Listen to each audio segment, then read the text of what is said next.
안녕하십니까 시청자 여러분, 열혈축구 해설가 김준석입니다. 자, 오늘 정말 이보다 더 뜨거울 수 없는 주제를 들고 왔습니다. 바로 레전드 2006년 발롱도르 위너 파비오 칸나바로가 최근 세상을 떠들썩하게 한 발언을 했습니다. 자, 그가 중국의 손흥민이라는 별명을 가진 선수죠. 바로 우레이에 대해 뭐라고 말했을까요? 들어보시죠. 그의 기량이나 실력에 대해선 더 이상 설명하거나 증명할 필요가 없다. 여기서 그치지 않고 이렇게 강조까지 했습니다. 그는 유럽 무대에서 뛰었기 때문이다. 아무나 유럽 무대에서 뛸 기회를 얻는 게 아니다. 와! 정말 엄청나게 후한, 정말 관대한 칭찬이죠. 하지만 시청자 여러분, 과연 이게 냉철한 시각을 가진 전문가의 날카로운 분석일까요? 아니면 오랜 기간 중국에서 감독으로 활동하며 거액의 연봉을 받았던 사람의 그저 의례적인 립서비스는 아닐까요?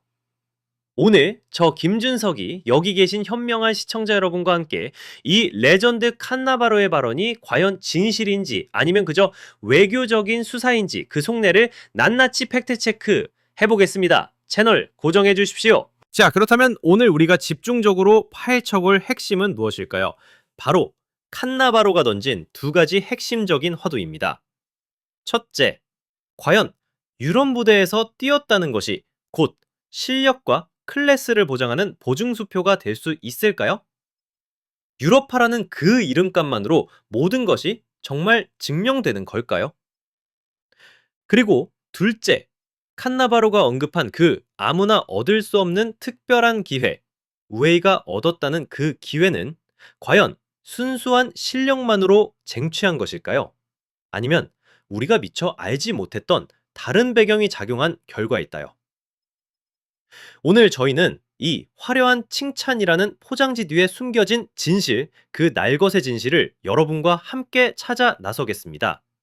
과연 칸나바로의 말은 사실일지 지금부터 하나씩 아주 냉정하게 분석해 들어가겠습니다. 자, 그럼 첫 번째 쟁점부터 시작하겠습니다. 칸나바로는 우레이가 유럽에서 뛰었기 때문에 증명이 필요 없다고 했습니다.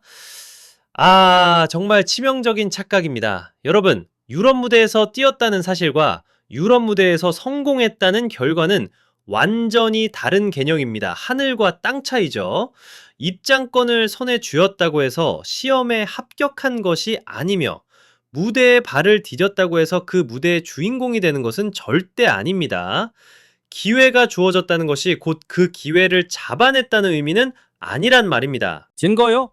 증거는 바로 여기 있습니다. 시청자 여러분, 숫자는 절대로 거짓말을 하지 않죠.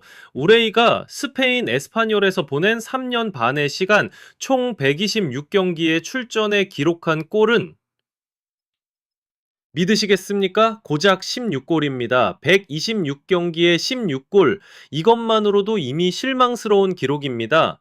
하지만 진정한 재앙은 그의 마지막 두 시즌에 있습니다. 이 기간 동안 그는 무려 61경기에 출전해서 단 5골에 그쳤습니다. 여러분, 이게 유럽 무대에서 뛰는 공격수의 성적표가 맞습니까? 61경기 5골, 한 시즌도 아니고 두 시즌에 걸쳐서 말입니다. 그리고 실망의 정점은 바로 이겁니다. 우레이는 스페인 최고의 무대 라리가에서 단 한 골도 넣지 못한 채 정확히 667일이라는 시간을 보냈습니다. 667일입니다, 여러분. 거의 2년에 가까운 시간 동안 리그에서 침묵한 겁니다. 이게 칸나바로가 말한 더 이상 증명이 필요 없는 선수의 기록입니까? 아닙니다. 절대 아닙니다.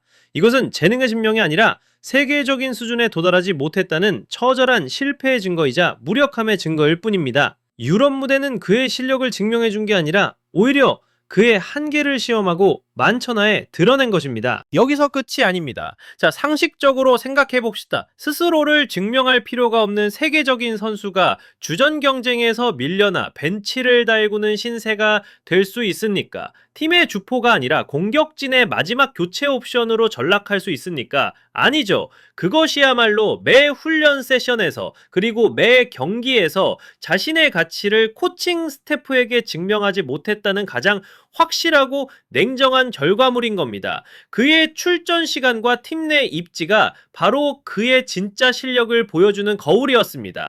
결론적으로 말씀드리겠습니다. 칸나바로의 주장과는 정반대로 우레이에게 유럽파라는 그 화려한 딱지야말로 그의 한계를 가장 명확하게 보여주는 낙인이 되어버렸습니다. 세계 최고 선수들이 격돌하는 가장 큰 무대는 그를 스타로 인정해준 것이 아니라 그의 민낯을, 그의 진짜 실력이 어디까지인지를 모든 사람 앞에서 적나라하게 발가벗긴 것뿐입니다. 자, 우리는 방금 유럽이라는 거대한 무대가 우레이에게 얼마나 냉혹하고 또 정직했는지를 똑똑히 확인했습니다. 그의 성적표는 그야말로 처참했죠. 그렇다면 여기서 우리는 더 근본적이고 더 큰 질문에 도달하게 됩니다. 칸나바로는 아무나 얻을 수 없는 기회라고 말했습니다. 네, 그 말 자체는 맞습니다. 유럽, 특히 스페인 라리가에서 뛴다는 그 기회, 결코 아무나 얻을 수 없죠. 하지만 바로 그 지점에서 우리는 물어야 합니다. 우레이가 얻은 그 황금 같은 기회는 과연 어디서부터 온 것일까요? 정말 100% 그의 순수한 실력과 재능이 만들어낸 눈부신 결과물이었을까요? 아니면 혹시 그를 유럽으로 이끈 보이지 않는 손, 우리가 미처 알지 못했던 마쿠의 거대한 힘이 작용한 것은 아닐까요? 지금부터 그 감춰졌던 무대의 막을 한번 저와 함께 걷어보겠습니다. 자, 드디어 감춰졌던 무대의 막이 올라갑니다. 그 보이지 않던 손의 정체를 밝힐 시간입니다. 여러분, 우레이가 스페인 에스파뇰에 입단할 당시 그 구단의 주인이 누구였는지 기억하십니까? 바로 중국인 사업가 천옌성 회장이었습니다. 그는 중국의 완구미 개인 기업인 라스타그룹의 수장이죠. 한번 상상해 보십시오. 14억 인구를 가진 거대 시장에 축구 슈퍼스타를 영입하는 것, 저지 판매량, 중국 내 중개권료, 자국 기업들의 스폰서십이 물밀듯이 밀려올 겁니다. 이것이 얼마나 천재적인 사업적 수완인지 감이 오십니까? 이건 그야말로 축구가 아니라 처음부터 거대한 비즈니스 프로젝트였던 겁니다. 자, 우리 모두의 가슴에 손을 얹고 공정하게 한번 자문해 봅시다. 만약 다른 아시아 국가의 선수가 중국 리그에서 우레이와 정확히 똑같은 성적을 냈다고 가정해 봅시다.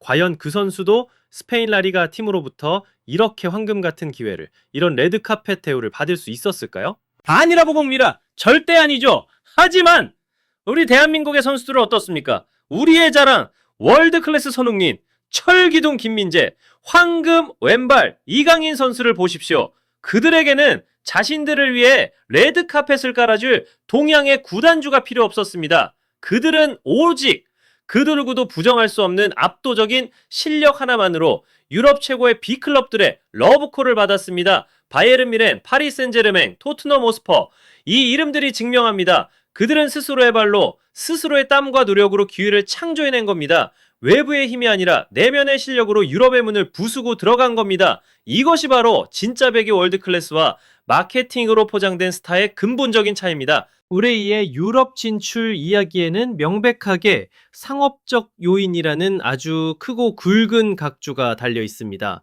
이거는 추측이 아니라 부인할 수 없는 팩트입니다. 그렇기 때문에 우레이가 얻은 기회는 결코 순수하지 않았습니다. 처음부터 비즈니스라는 불순물이 잔뜩 섞여 있었죠. 그리고 바로 그 이유 때문에 그는 쏟아지는 의심의 눈초리를 잠재우기 위해 다른 선수들보다 몇 배는 더 자신을 증명했어야만 했습니다. 하지만 결과는 우리가 아는 바와 같습니다.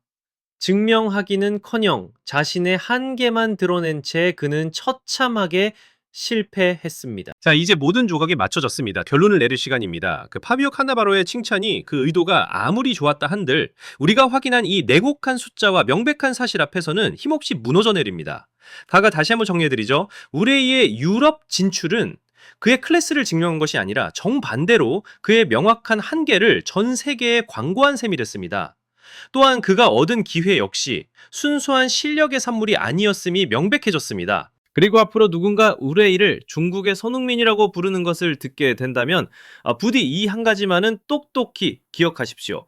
우리의 캡틴, 우리의 사랑, 손흥민은 그 누구도 자신을 위해 기회를 만들어줄 필요가 없었습니다. 손흥민 자신이 바로 기회 그 자체를 정의하는 선수이기 때문입니다. 그는 세계에서 가장 혹독하고 위대한 리그, 프리미어리그에서 그저 뛰는 선수가 아닙니다. 그는 득점왕에 오르며 그 리그를 정복한 선수입니다. 이것이 바로 스스로의 피와 땀으로 길을 개척하는 살아있는 전설과 거대 자본과 시장이 만들어낸 상호적 스토리의 결코 넘을 수 없는 격차이자 위대한 차이입니다. 의뢰인의 자공개그에서는 왕일 수 있습니다. 우물한 개구리로서는 최고일 수 있죠. 하지만 유럽이라는 거대한 부대는 이미 가장 명확하고 가장 정직하며 최종적인 답을 내놓았습니다. 그리고 그 대답은 시청자 여러분, 칸나바로의 말과는 완벽하게 정반대입니다. 아마도 이 이탈리아의 레전드는 다른 선수를 평가하기 전에 그가 에스파뇰에서 뛰었던 경기 녹화 영상이라도 다시 한번 처음부터 끝까지 돌려보는 것이 어떨까 싶습니다. 때로는 진실이 이렇게 뼈아플 때가 있습니다. 하지만 바로 그렇기 때문에 축구가 더 극적이고 우리가 이 스포츠를 더 사랑하는 것 아니겠습니까?